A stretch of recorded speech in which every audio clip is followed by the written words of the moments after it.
Kirsten Welsh is our guest. Kirsten, first of all, thank you so much for the time. We look forward to meeting you in person this upcoming Sunday as you'll be officiating the Barracuda and Tucson Roadrunner game. But first of all, how are things going? Yes. Yeah. Things have been crazy. It's been an insane year, but I wouldn't have it any other way. Have had insane opportunities. Just kind of my first year fishing in the AHL, first year fishing in the OHL. So it's been a super fun year, but I'm just trying to take it in one day at a time.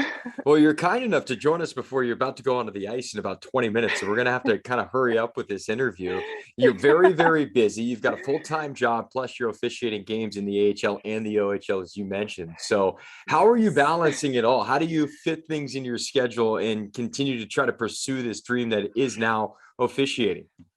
Yeah. It definitely takes a lot of organization and just kind of knowing your schedule like day to day. I have like a little planner that helps a lot, but yeah, honestly, I mean, it's not really that foreign to me because I mean, I grew up playing hockey, so my weekends were filled with traveling and going to rinks and living in rinks, and that's what I'm still doing. So it's just yeah, it's just kind of like managing it. I'm used to it. I love it. It's not like I don't kind of consider it work because I get to keep myself in the game. So it's honestly just a great opportunity to be able to strap up the skates and get out there.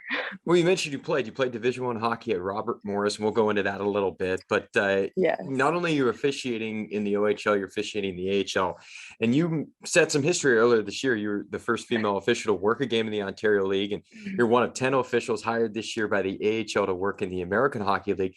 Have you had enough time to kind of digest what has transpired over the last 6 months for you? Or are you just kind of flying by the seat of your pants at this point? Maybe once you hit the off season, you can kind of take it all in. Yeah, honestly, I think option number two there was kind of more of how I've more realistically kind of been handling it. I didn't really know like the weight behind me getting these opportunities until I've like actually kind of saw the impact of it across the hockey community. And then it's been like I said before, it's been crazy. Like it's been an insane year, like let alone coming back from COVID and actually having a season, but just being like put on so many assignments and having the opportunities I've had. It's been a lot to wrap my head around. But again, I'm just trying to take it like day by day and be like a sponge, because it's I'm gonna look back at this and be like, wow, like you got a really great year. So So who have been your officiating mentors? Who have you looked up to? Who have you picked their brains over the last couple of years as you have really taken this on since finishing up your hockey career? yeah.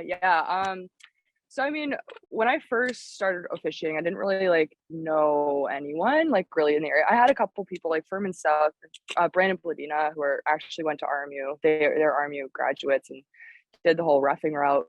I reached out to them and they kind of helped me. But in terms of mentors, I've really looked up to Kendall Hanley.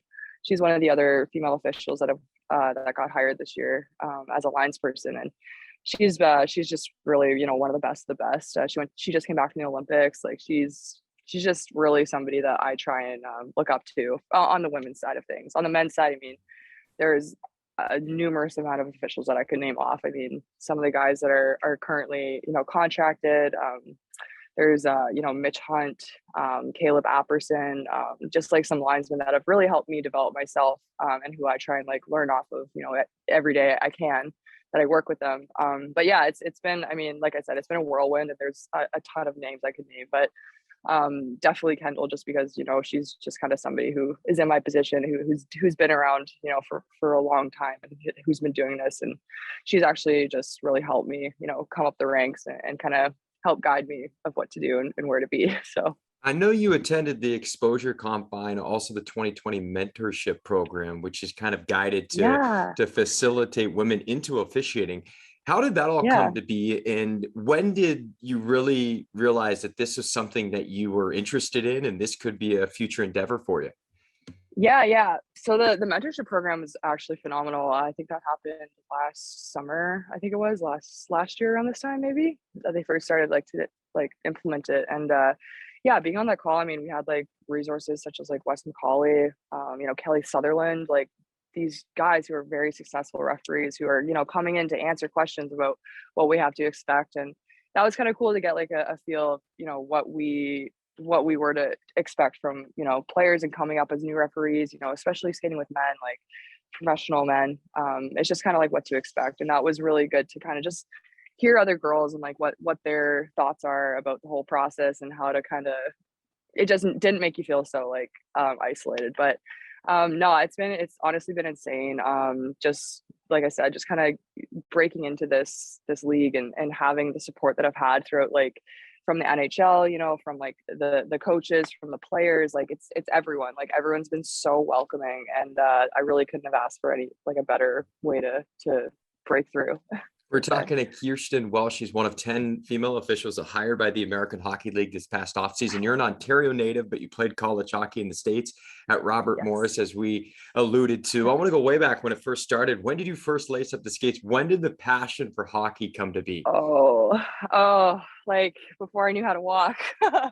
I grew up in like Southern Ontario, and I mean, it's a hockey town. Everyone there you're either playing hockey or you know, snowmobiling or, you know, something to do with winter. So it's I don't know. My dad had a big interest in hockey, and he played when he was a kid. So when I was you know, a kid, I had two older siblings who didn't really take to sports. So when I came along, he kind of laced up the skates, and it was like right away. I just loved it. And I mean, I had my childhood playing up in like the best hockey around. Like I believe, you know, Southern Ontario is like one of the best, like, I mean, the PWHL, it's like a league that you play in like while you're in high school, kind of before college. And I believe that's honestly a great league to play in as a female, just because you get a lot of like vision, or not vision, but you get a lot of development, and you're seen a lot because you go to these tournaments, you get scouted, you know. So being able to, you know, showcase my skills at tournaments like that. And, you know, I was out of like the national team program, U18, and, you know, I think it's the development team too, just like trying out. I never actually made it, but I was like, just to be, you know, around those girls and like try, just to kind of see where like just how good the girls are in Canada, to be able to play with them and develop my skills. Like it was truly incredible. But I don't even know where I was going with that. Where were we even going with that question? Sorry, I got Just so about off when it all topic. began for you. And obviously you Oh have yeah. a huge passion Yeah. for the sport, as we all do, and that's why Yeah. you're in the sport. But as an Yes. official, and for young girls who are trying to carve their path, whether playing or officiating, and for a lot of them Yeah. like yourself, it's probably playing first and then officiating maybe in the future. Like, what would a message be to Yeah. those girls who love the sport as much as you and want to find a niche in the sport? Honestly, just like if you love it, then like don't ever give up. Like that's my thing. It's like don't be afraid to try new things. And like if you're gonna be playing hockey, like if you really love it, then like go hard at it. Like if you're gonna go do something, like jump in with both feet. Like I always, you know, loved hockey. I loved working hard. I loved getting better. And that passion, you know, I mean, the community around hockey, like having teammates and going to, you know, doing things that not just hockey games, but like having those relationships, like they really built me into the person I am today. And if you're like a little girl watching this, just like don't be afraid to like give it 100%. Because I mean, I didn't know I was going to become a referee. Like I had no plans to do that, but because of my, you know, my work ethic through college and my skating, you know, growing up, and how many hours I put into that, I mean, it obviously translated over to something that, you know, they liked at the combine. So it's like don't ever give up on something you love. It's just if you really have a passion for it, keep going and don't be afraid to try something new.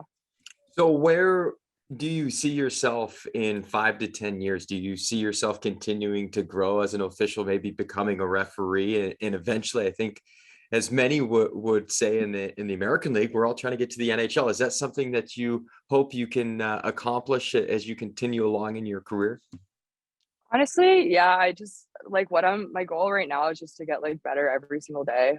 Like I said, like 5 years ago, if you asked me if I wanted to become a referee or even like continue hockey, like I wouldn't know the answer, just because like it's so hard to tell. Like I don't know like where I'm gonna be in 5 years. But I mean, I hope it is in hockey, and whether that's, you know, an ambassador for the future generations, whether that's, you know, somebody to kind of like help guide girls to like have an option for postgraduates. Because I mean, just being like a female in sports in this day and age, it's tough because you want to, you know, you have to work a full-time job, and you also want to like keep up with the game. But sometimes, you know, your options are limited based on like what you can do, where you're at, what location you're in, you know, how much you can afford. So yeah, it's just kind of like a tough choice to make. But I think the more we get this, talked about, the more we get this out there, that there are options to become an official, or there are options to like play in a professional women's league. Like that's the goal that we're all striving for, is just to create like a livable solution, like a solution where you can afford to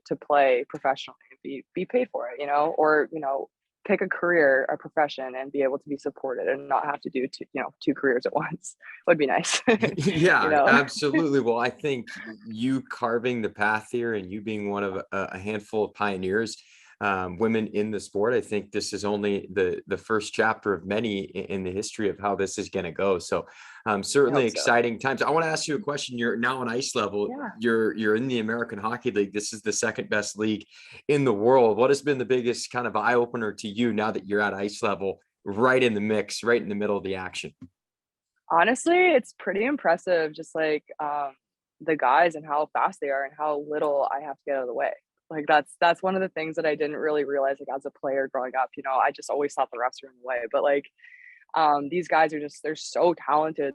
They're so fast. Like as an official, as a lines person, you don't really like, it's actually, if you skate towards them, they are more likely to go around you, whether if you like skate, away from them, which is funny. But no, it's just the skill level and like the speed is like, it's really incredible just to be like, have front seats to that. And also the play, I mean, there's not so much fighting as there is, in back in the day, but I mean, it's really, really fun to be a part of that and, be able to strap the skates on it and go do this for work. It's incredible. So I wouldn't have it any other way. That's for sure. Well, you're just a couple of years removed from your playing career. What was the biggest adjustment from going from a player to an official, where you are trying to avoid the puck all of a sudden, when as a player, you're trying to go retrieve the puck or try to get the puck? So how has that adjustment been for you? Yeah, it's been tricky. It's just kind of like you're not really watching the puck. I mean, as a linesman, you want to obviously watch it for like offsides and stuff and icings, but like you just really kind of pay attention to like the play as a whole, and like you have a different perspective of to things you're paying attention to. And as a player, it's just like you're going out there to compete and like try and score a goal and do the best. Like it's just different as a ref. Like you're just trying to like make the game fair. Like you're serving the game. You're not so much like serving, like you're not trying to like take something out of it. You're not trying to like get anywhere. You're just trying to like make the game fair, do your job, go out there and like not be recognized. And like as a player, you're doing the opposite. So like that perspective was a little different. But I'm like I said, it's just I never would have thought I would become a ref. I never would have thought I liked it. But again, that's my message. Just like players, like come try it. Like if you don't have an option for like playing and you want to stay in the game, come try repping. Like it's I never thought I'd like it, and here I am. Like it's just, there's so many opportunities for it. And I really want people to know that it's actually kind of fun. Kirsten Welsh is our guest. Well, we've got to let you go. You've got a game to officiate, but we can't thank you enough for the time. Look forward to seeing you on Sunday, and I'll have to swing by and say so hello excited. as well. But yes, thank you for having me. I appreciate it. We're excited to have you in California, maybe get out of some of that Ontario weather as well. So yes, looking forward to it.